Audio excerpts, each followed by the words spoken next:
el conocimiento es ineludible y lo social es ineludible, pero son elementos ineludibles por razones distintas. Decidirse por el conocimiento es ineludible si es que acaso se da esa reflexión. Pero en lo social es al contrario. Lo social es precisamente el efecto sumado de que no exista reflexión al respecto de cuál sea el fundamento de las cosas que hago. Me gustaría reflexionar al respecto de la importancia de la filosofía, al respecto de la importancia del conocimiento, tomando en consideración el comentario que me hizo un suscriptor referente a la importancia, la utilidad que pueda tener una vida dedicada al conocimiento cuando la marcha de las cosas del mundo es responsabilidad de una mayoría inepta, de una mayoría que no tiene preocupación por el conocimiento. Más allá de la respuesta que yo le dejé en su momento en la caja de comentarios, he considerado oportuno hacer una reflexión más de largo alcance, más profunda, al respecto de esa clase de reproches. La primera idea que se me ocurre al respecto de dicho comentario es traer a colación aquella vieja paradoja de que cualquier afirmación que se haga al respecto de nada, a su vez presupone algún conocimiento, de modo que no se puede objetar nada a una vida dedicada al conocimiento, porque cualquier objeción a su vez presupone que se sabe algo al respecto de la importancia o utilidad que tenga el conocimiento. Esto conecta, claro está, con una idea elemental de que las cosas solo pueden sostenerse por dos razones. Una, porque se autosostienen, lo que significa que posee un fundamento, o bien porque es sostenida la cosa en cuestión por un elemento externo.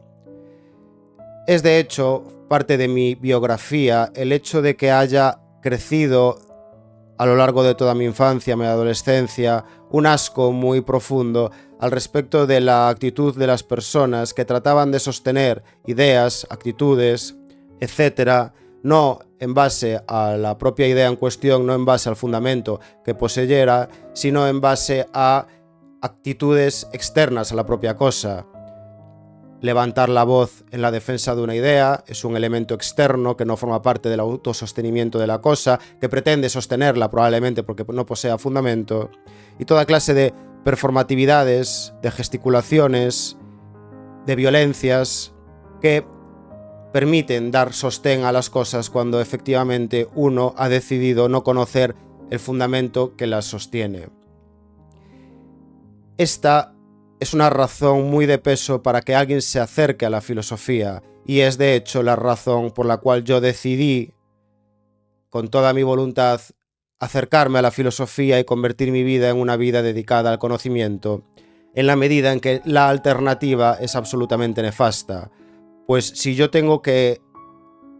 defender todo aquello que digo, hago, pienso, en base a actitudes externas a la propia cosa, yo acabaré incurriendo en toda clase de gesticulaciones ridículas, de violencias ridículas, con las que yo trate de defender aquello al respecto de lo que no sé nada si se sostiene o no se sostiene.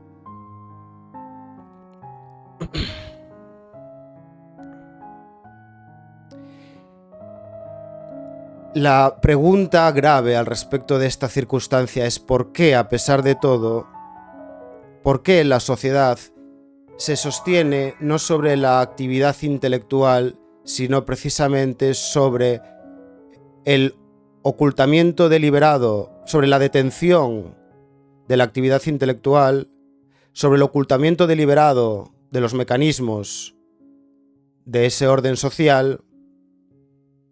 y, por lo tanto, sobre todo un conjunto de estrategias de sostenimiento externo de las cosas, que son estrategias que se plantean como alternativas a la propia meditación al respecto del fundamento de las cosas. Esa es la gran pregunta, y esa es la pregunta que efectivamente me obsesionó durante mi vida, porque llegó un punto en el que yo me pregunté, ¿por qué los individuos que no han tomado el camino de la filosofía, parece esto ya el poema de Parménides, ¿no? ¿Por qué los individuos que no han tomado el camino de tratar de entender el fundamento de las cosas, sino que han decidido vivir en esa gesticulación, en esa pretensión de sostener sus ideas, sus decisiones vitales, en su gusto personal, en toda clase de externalidades y no en el fundamento que tengan. ¿Por qué ha sucedido eso? Bueno, y esto ha sucedido, llegué a la conclusión, por la naturaleza misma de lo social. Y porque no solo es ineludible el conocimiento, sino que lo social mismo también es ineludible. Y son cosas que son ineludibles por dos razones muy distintas. La vida intelectual, una vida dedicada al conocimiento, es ineludible si es que acaso hay reflexión al respecto de esto que yo acabo de decir. Es decir, si uno tiene la suerte, la bendita suerte, de caer en este pensamiento va a ser una trampa para él y no va a poder decidirse por el camino de sostener su vida no bajo el propio fundamento que puedan tener las ideas, las decisiones tomadas, sino en actitudes terceras y extrañas a la cosa, la propia fuerza, la propia violencia, la propia oposición física, la propia defensa casi física de sus ideas, no va a poder tomar ese camino a no ser que su autoestima se vea completamente herida, a no ser que él mismo tenga que hacer una transformación moral a peor de su propia persona, a no ser que él de algún modo tenga que experimentar un malestar moral y una falsa conciencia a lo largo de toda su vida por la conciencia de haber decidido defender lo que él piensa no en la reflexión del fundamento, sino en la defensa que ha decidido oponer de ese momento hasta entonces, suponiendo su ignorancia en el tema de su vida, suponiendo esa ignorancia porque ha decidido no entrar a estudiar, no entrar a conocer, y ha decidido, por lo tanto, defender todo aquello que piensa en una oposición meramente física, en una gesticulación y en toda clase de estrategias ridículas que tienen que hacer aquellos que no están volcados a entenderse, a entender el mundo, a tratar de encontrar si es que acaso las cosas que piensan, dicen o hacen poseen fundamento. Entonces, si no se ha dado esa reflexión en la vida del individuo, efectivamente no se ha dado esa trampa, y si no se ha dado esa trampa, no se ha dado realmente la alternativa de ser filósofo, ni tampoco se ha podido dar esa alternativa de decidir no serlo a costa de experimentar un grave y profundo perjuicio espiritual y moral. Eso en el plano de los individuos. Y después, en cuanto a la sociedad, efectivamente, el conocimiento es ineludible y lo social es ineludible, pero son elementos ineludibles por razones distintas.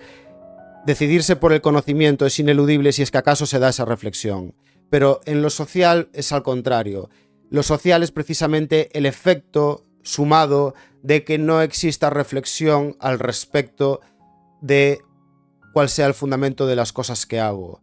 Y el efecto, precisamente, el efecto sumado de que no exista reflexión es la inexistencia de esa trampa, de ese dilema moral. Y es la inexistencia de ese dilema moral lo que da lugar a un funcionamiento socialmente engrasado, en definitiva, a las organizaciones sociales humanas, cuya complejidad desborda desde luego mucho el alcance de la reflexión que yo os quiero compartir, y al respecto de lo cual solo voy a decir que es lo directamente contrario a esa vida dedicada al conocimiento. Y es que en toda organización humana,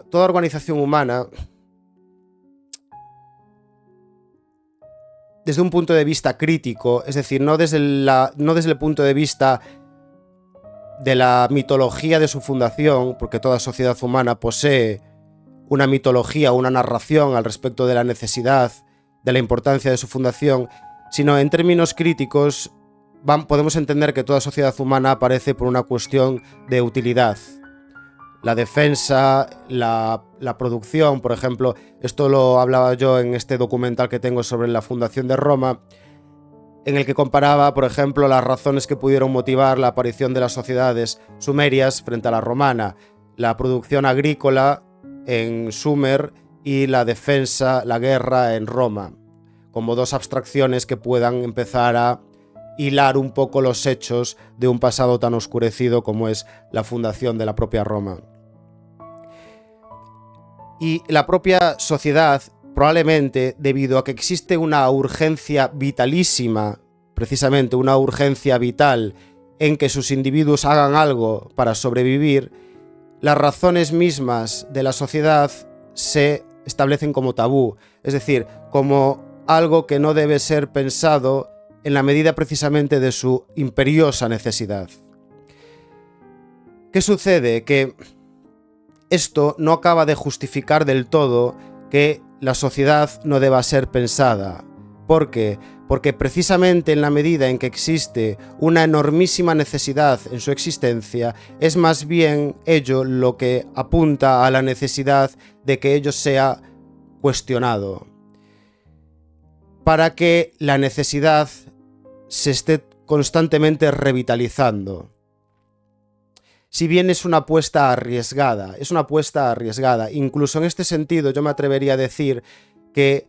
si la filosofía no nació en la parte más oriental del Mediterráneo, fue precisamente porque se llegó a algo así como un pacto conservador, que es lo que yo llamo, es una hipótesis de trabajo para el día en que tenga tiempo para acercarme a las sabidurías orientales, como se les llama a veces académicamente.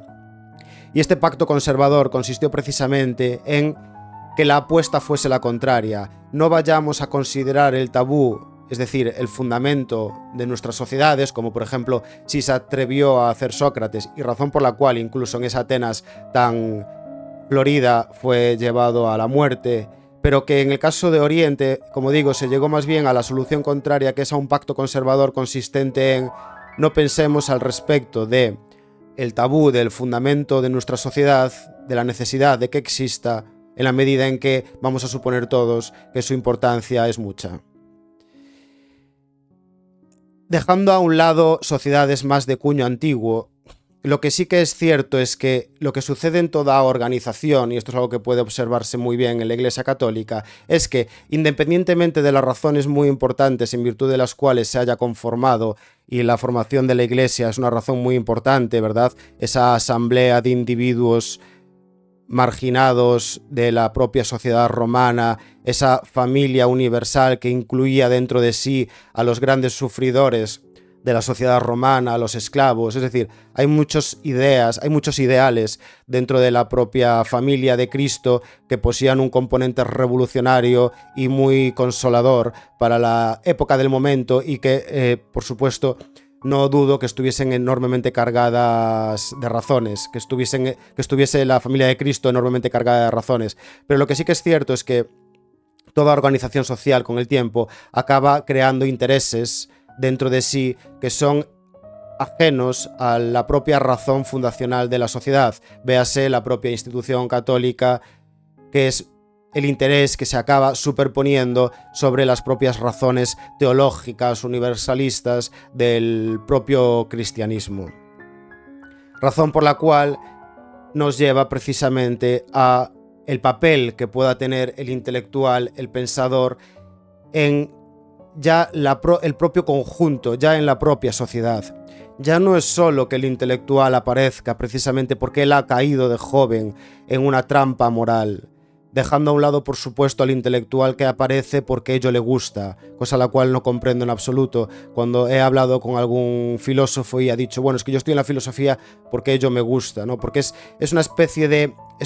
Es prácticamente lo mismo que tratar de sostener un argumento o una idea en una especie de gesticulación, de performatividad, en elevar la voz, en lo que sea, y no en entender el fundamento, porque el gusto, el apetito personal es algo absolutamente oscuro y es casi una decisión de desentenderse de la importancia que pueda tener la filosofía, y es la versión más débil de esa defensa externa, de ese tratar de sostener algo con elementos externos. Es incluso lo más débil, lo más timorato, porque decir que algo me gusta es efectivamente timorato en relación a lo que puede ser, no porque eso, en toda esa gesticulación que las personas tienen que utilizar cuando efectivamente no tienen argumentos porque no se interesan por tenerlos. Entonces digo que cuál pueda ser entonces la función del intelectual dentro de la propia sociedad, y es efectivamente reflexionar al respecto de la necesidad, reflexionar al respecto de cuál sea la razón en virtud de la cual existe la organización que existe. Y claro está, aquí el intelectual entra en colisión con la propia sociedad. También una función de colisión que en ocasiones parece no propia del intelectual, porque el intelectual en ocasiones también parece como un individuo muy bien, que encaja muy bien dentro de la propia circulación de ideas en la sociedad, cuando en realidad debería ser un elemento absolutamente disruptivo, porque al intelectual también hay una corriente de pensamiento en cuanto a lo que sea el intelectual, que por ejemplo puede encontrarse quizás en Gramsci, que es el intelectual orgánico, aunque en Gramsci desde un punto de vista más de carácter contrahegemónico, ¿no? Aquel intelectual que se introduce dentro de las propias instituciones para desde ahí generar ideas, generar cultura y generar, por lo tanto, un movimiento en contra de la propia sociedad. Pero en general el intelectual se le concibe, también por influencia quizás francesa, como alguien muy metido en la sociedad y que simplemente pretende realizar virajes dentro de ella, pero que no tiene esta función de reflexión honda, profunda y molesta, en el sentido de que detiene el tranquilo funcionamiento de la sociedad, del mecanismo mismo de lo social. Bien, y yo creo que con esto voy a dejar aquí esta reflexión para no hacer el vídeo excesivamente largo. Me quedo satisfecho cuando al menos algunas cosas serias han sido dichas, y creo que ha sido el caso, de modo que, bueno, pues un saludo y nos vemos. Por cierto, os quería decir una cosa. He puesto en una publicación que el martes que viene hago un año en el canal, y se me ocurrió, claro está, celebrar algo, hacer algún vídeo especial, y una idea, entre otras, es rescatar todos los comentarios, porque bueno, es un canal muy joven, efectivamente, y no consistiría en recoger los comentarios de una semana, sino que consistiría en recoger los comentarios de todo el año y yo hacer un vídeo hilando reflexiones, tomando muy seriamente en consideración las palabras que me habéis dedicado durante este año. De modo que, si esa finalmente es la idea, tengo que ver si tengo suficiente material y si pueda resultar suficientemente interesante. Os invito, claro está, a que dejéis aquí, si queréis, o en la publicación, todas aquellas preguntas que tengáis, y de ese modo quizás yo pueda hacer ese vídeo tomando en consideración vuestra palabra y dándoos a vosotros la importancia que os merecéis. Así que nada, un saludo a todos, un abrazo, se os quiere, nos vemos en el próximo vídeo. Hasta luego.